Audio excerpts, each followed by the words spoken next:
The first knock didn't sound like a knock at all. It sounded like a verdict. Clara Morgan paused with her hand around a warm mug, steam fogging the last unboxed window in her new kitchen. Another knock. Harder. She set the mug down carefully, as if quiet could soften what waited on the other side of the door. The house still smelled like fresh paint and cardboard, the air filled with the hush of new beginnings, fragile, tentative, hopeful. When she opened the door, a man in a slate-gray jacket stood framed by the honeyed glow of the cul-de-sac.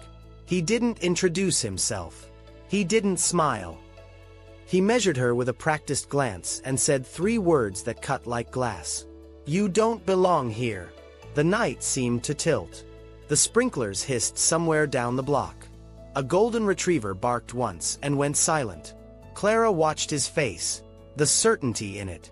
Not curiosity, not caution. Certainty. She studied the lines bracketing his mouth, the monogram stitched into his cuff, the HOA badge clipped neatly to his belt.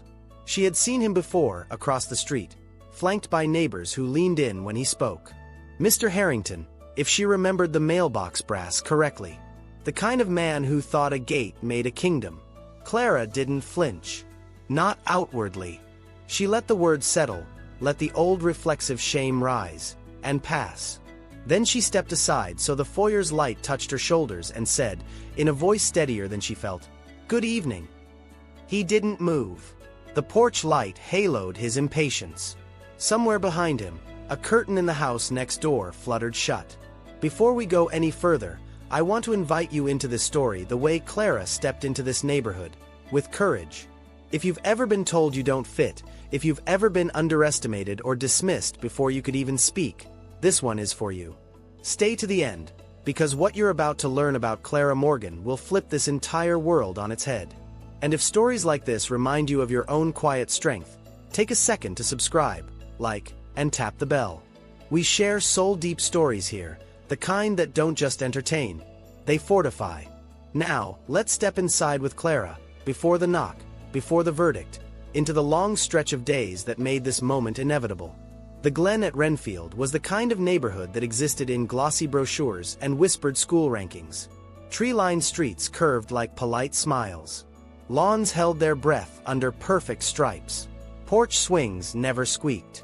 And every morning, a sun the color of good honey slid over roofs worth more than Clara had once believed she'd ever see up close. On her first day, she parked beneath the sycamore that shaded her small, sharp-edged house and just sat for a while, hands quiet on the steering wheel.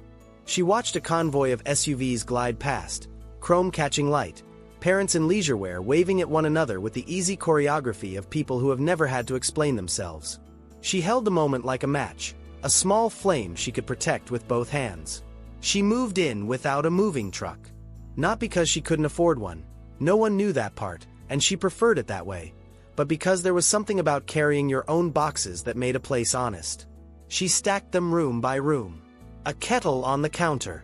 A framed photo of a woman with wind in her hair and laughter at the corner of her eyes. A library's worth of books. A pair of running shoes, scuffed where the miles had taught her the rhythm of not quitting. Clara introduced herself the way she'd learned to do in 100 rooms where she was the outsider. Attentive, warm, unimposing. Her first morning, she waved to the couple walking twin terriers. They glanced at her name tag from the hardware store, where she'd stopped after the keys stuck in the back door, and smiled without slowing. At the mailbox cluster, a woman in a quilted vest asked, "Are you the new renter?" Not unkind, not curious, categorical. Clara said, "I'm Clara Morgan," and the woman's smile thinned, as if the wrong answer had been given to a test no one told Clara she was taking. At the elementary school around the bend, the car line moved like a choreographed parade. Clara watched parents exchange sleek coffees and insider news, the way names braided into plans. She stepped up to the reception desk, corrected the registrar gently when she assumed Clara was the nanny, and felt the assumption hang in the air like a fog no one else noticed. She thanked the woman anyway. Grace could be armor too. It was the small things that tried to teach her where lines were drawn. The HOA newsletter tucked into her mailbox with the welcome packet. Tasteful fonts, rules about solar panels, and acceptable shades of front door paint. A friendly column reminding residents that community is curated by standards. The neighborhood app pinged for the first time at 6:12 a.m. A thread about unfamiliar vehicles after dark, a photo of a sedan that could have been anyone's, a line of comments that danced around what no one wanted to say out loud. When she ran at dawn, the air cool enough to feel like permission, sprinklers arced in perfect metronomes across clipped grass. A man watering begonias paused to peer over his hedge at her as if the street were a private track. She nodded. He didn't. Inside the house, silence walked the halls with her. She filled it with habits. Lists on the fridge. A bowl of lemons that threw their bright scent against the new paint. The kettle's high whistle. She mapped the neighborhood in her mind. Left at the sycamore, right at the brook, straight to the bakery with the bread that crackled when you tore it open. She learned which corners watched and which ones waved. Where kindness lived and where curiosity turned clinical. Neighbors came in pairs.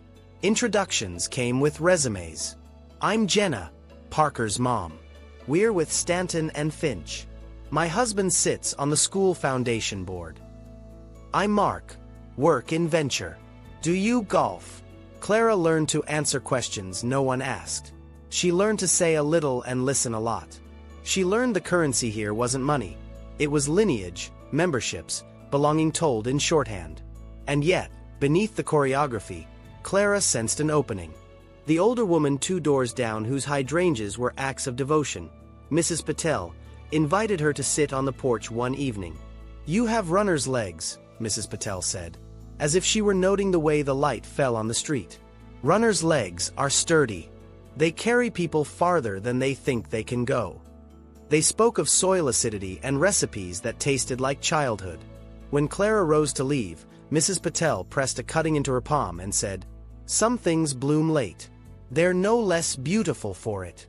Still, the gatekeepers kept their watch. When a package required a signature, the courier apologized for asking Clara to prove she lived there. At the cafe by the lake, a barista, new and eager, asked whether she would like to start a tab under maintenance. Clara smiled, kind but precise. Let's put it under Morgan. At the first HOA welcome coffee, she stood in a kitchen that smelled like candles named after islands.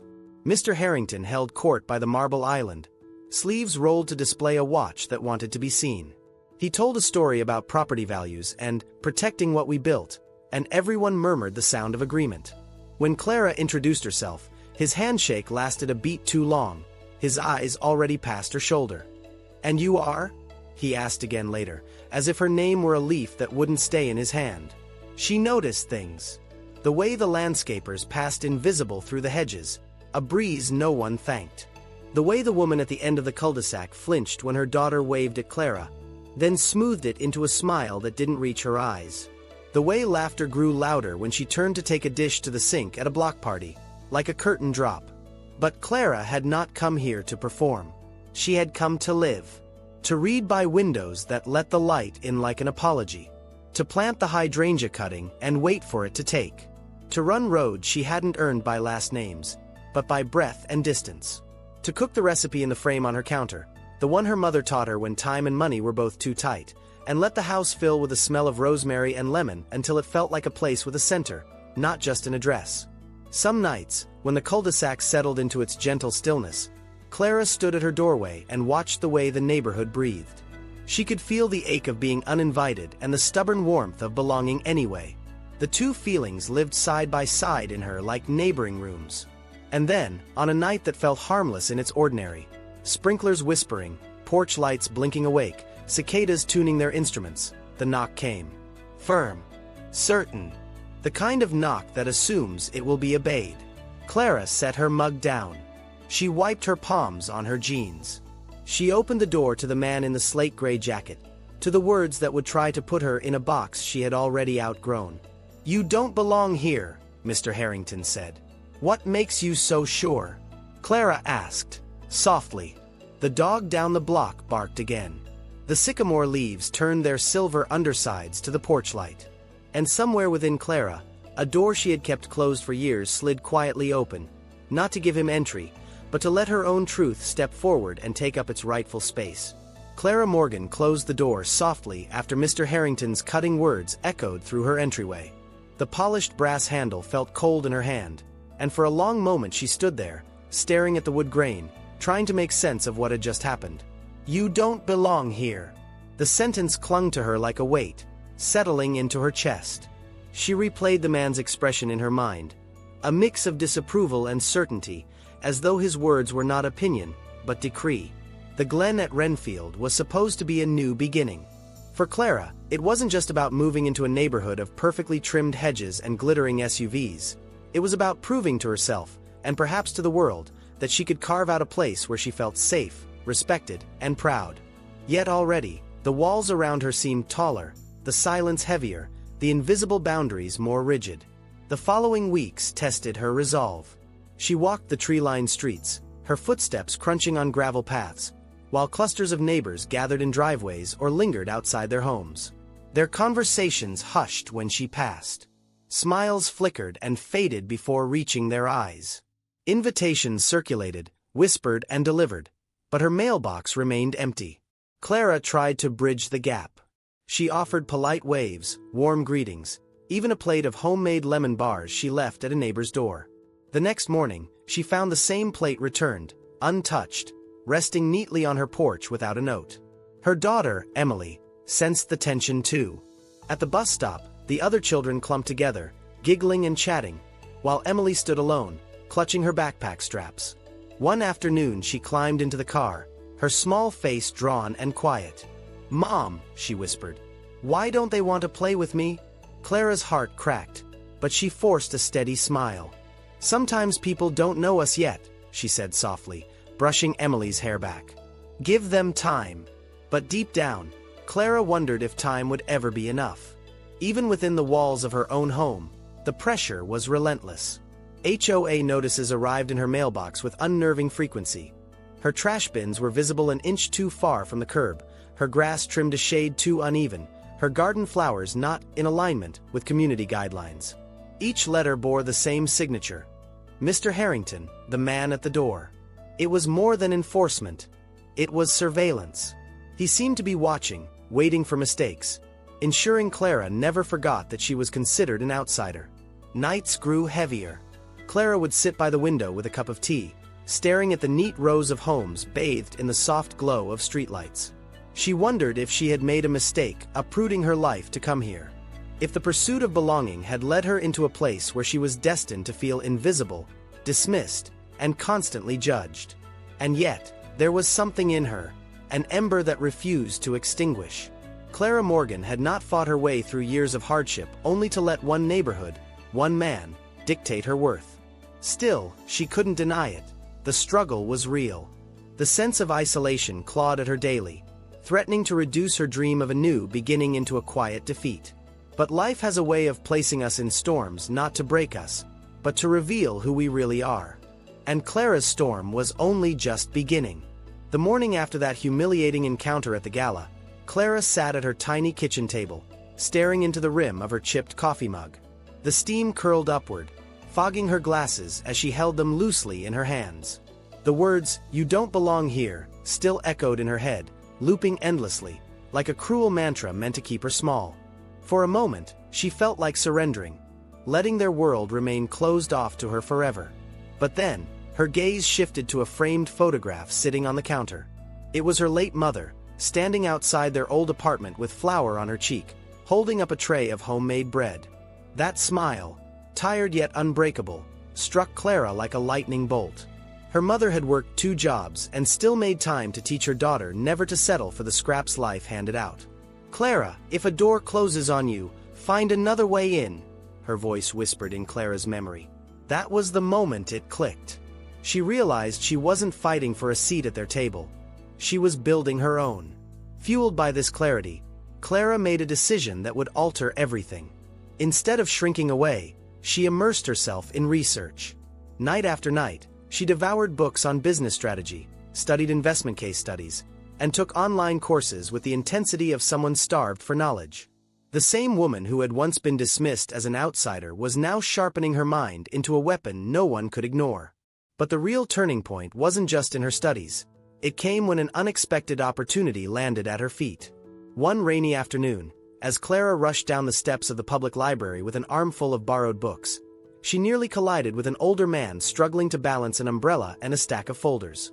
Papers scattered across the wet pavement, and without hesitation, Clara dropped to her knees, gathering them with careful precision. The man introduced himself as Henry Whitaker, a semi-retired financial consultant who now volunteered at local community centers, teaching young entrepreneurs the basics of managing capital. He noticed the titles of Clara's books: Finance, Negotiation, Leadership, and raised an eyebrow. "You've got a heavy load there," he said with a faint smile. "Most people don't dig this deep unless they mean business." That small moment, that random collision in the rain, opened a doorway Clara never imagined.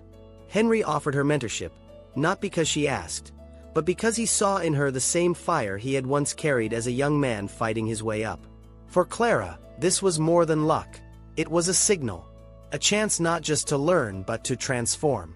From that day, everything shifted.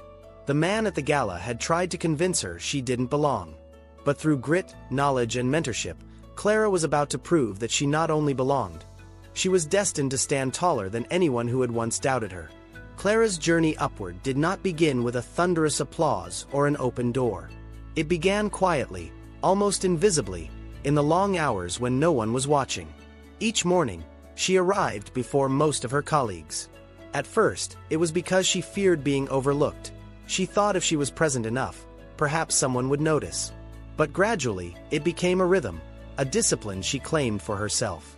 Alone in that wide, silent office, Clara would sit at her desk, organizing papers, reviewing projects, and learning things others ignored. Where most people skimmed documents, she read them cover to cover. Where others left tasks half done, she stayed until they were complete. Her first victory was small. One morning, a junior analyst stumbled into a meeting, unprepared and stammering when asked about a key figure. Clara, who had quietly double-checked those same numbers, spoke up. Her voice trembled, but she gave the correct answer. The room shifted. People who had never truly seen her before glanced up, curious. For the first time, Clara wasn't invisible. She was heard. That single moment lit a spark inside her. She began volunteering for tasks no one else wanted. At first, it was grunt work, compiling reports late into the night, filing endless stacks of data. But as weeks turned into months, those unwanted tasks began to reveal patterns, insights buried in the details. Clara started to connect dots no one else had noticed. Her second win came when she pieced together a trend hidden in quarterly reports, something even the senior team had overlooked. It wasn't glamorous, but it was real. When she presented it in a staff meeting, her nerves were nearly unbearable. Her hands shook as she spoke, and she could feel the familiar whisper of doubt pressing in on her. But then it happened. The CEO himself leaned forward, eyes narrowing with interest. "That's an excellent observation," he said slowly. "Why wasn't this flagged earlier?" The room fell silent. Clara's chest tightened, not from fear this time, but from the rush of recognition. It was another step upward. Over the next year, Clara's quiet persistence began to take shape as influence. She became known, almost reluctantly at first, as the person who always followed through. When a team was short on staff, they asked Clara. When a project seemed too messy to handle, Clara raised her hand. And every time she did, she delivered. But what changed most was not how others saw her, it was how she began to see herself. There was the day she confronted her own reflection in the mirror of the office restroom. Her shoulders squared in a way they hadn't been before. For years, she had shrunk herself to fit the narrow expectations of others. Now, she was standing taller. Her voice had gained strength. The timidity that once marked her every move was being replaced by a quiet confidence that needed no validation. Her biggest breakthrough wasn't in numbers or recognition. It was in a meeting where a colleague interrupted her mid-sentence. Once upon a time, Clara would have shrunk back, let her words dissolve into silence. But not that day. She looked him straight in the eye and said, firmly but without anger, "I wasn't finished." The room froze. The colleague leaned back, stunned. And Clara continued, her voice steady as stone. That single moment became a turning point within her climb. It wasn't about data or praise. It was about ownership. Clara no longer begged to belong. She had claimed her place. Step by step, she was building something that no man at a door, no voice of doubt, could take away from her. And while the world was just beginning to notice, Clara already knew. She was no longer the same woman who had once been told, "You don't belong here." She belonged everywhere she chose to stand. The air was crisp the morning Clara stepped out of her townhouse, clutching a folder of carefully prepared documents. She was on her way to finalize a deal that could expand her tutoring business into 3 neighboring districts, a move that would triple her income and solidify her reputation as a force in the community. Her steps were light, her heart steady. For the first time in years, she felt like she was walking with the wind at her back.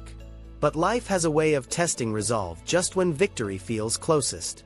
As Clara arrived at the small office building where the contract signing was to take place, a man stood at the entrance.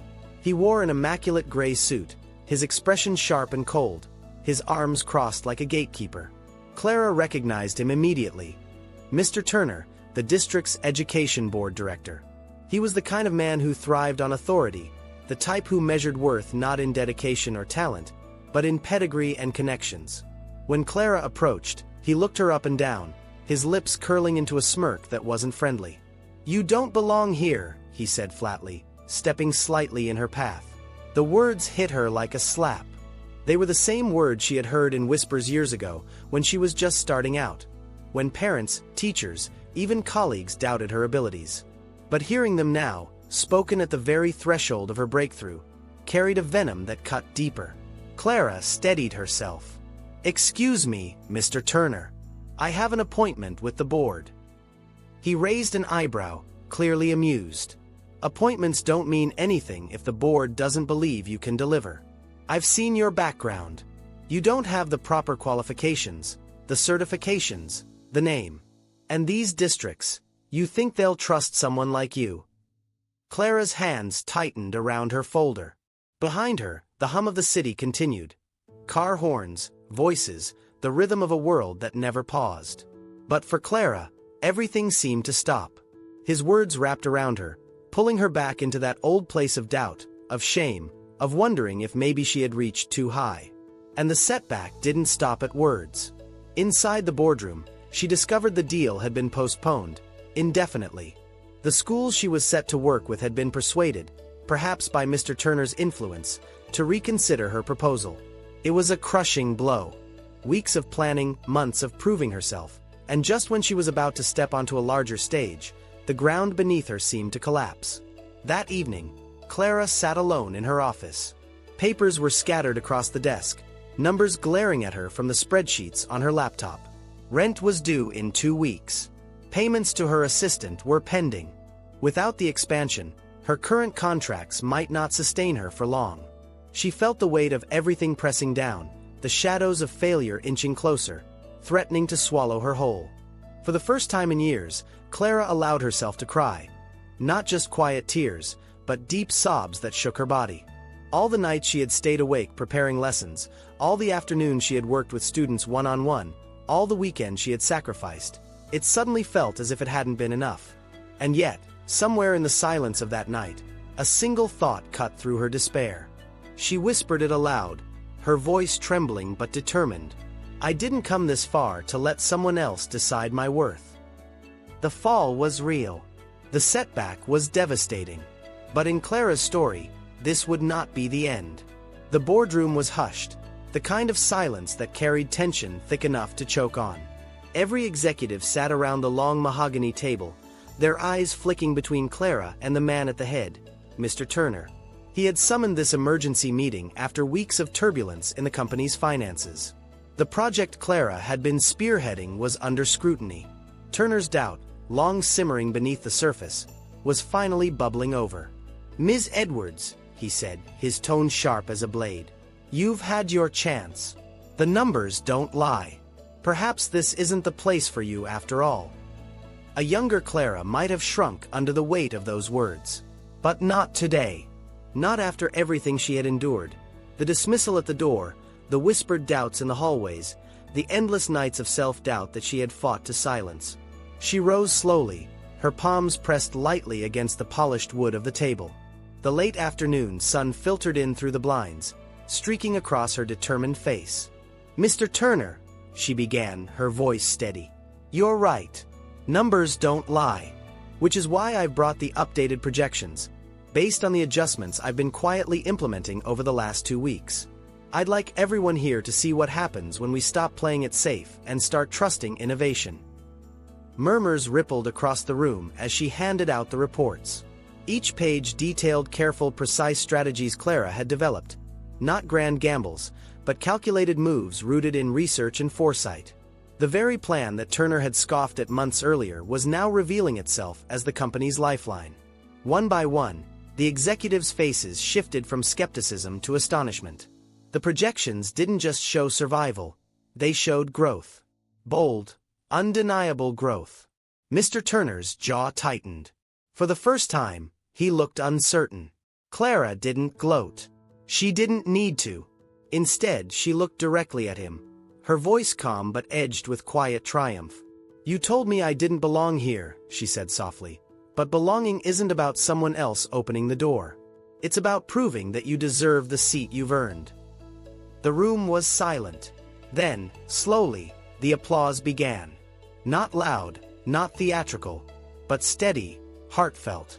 The executives who had once overlooked her now saw her for what she was. A leader, not an outsider. Mr. Turner cleared his throat, his voice tight. "It seems," he admitted, "I underestimated you." Clara smiled faintly. "You're not the first, but you will be the last." That moment was her victory. Not because she had humiliated him, but because she had risen above him. She had transformed doubt into undeniable proof, rejection into resilience, and fear into fuel. And as she walked out of that boardroom, head held high, she knew that the biggest lesson wasn't about corporate politics or financial strategy. It was about courage. The courage to keep going when the world said no. The courage to believe in your worth before anyone else does. Because sometimes, the most powerful doors aren't the ones others lock against you. They're the ones you build yourself, and walk through with your own key. Clara's story is a reminder that resilience can turn rejection into redemption. If you've ever been told you don't belong, remember, your persistence might just be the proof the world can't ignore. If this story moved you, make sure to subscribe and join us here for more powerful, soul-stirring stories that remind us of the strength we all carry.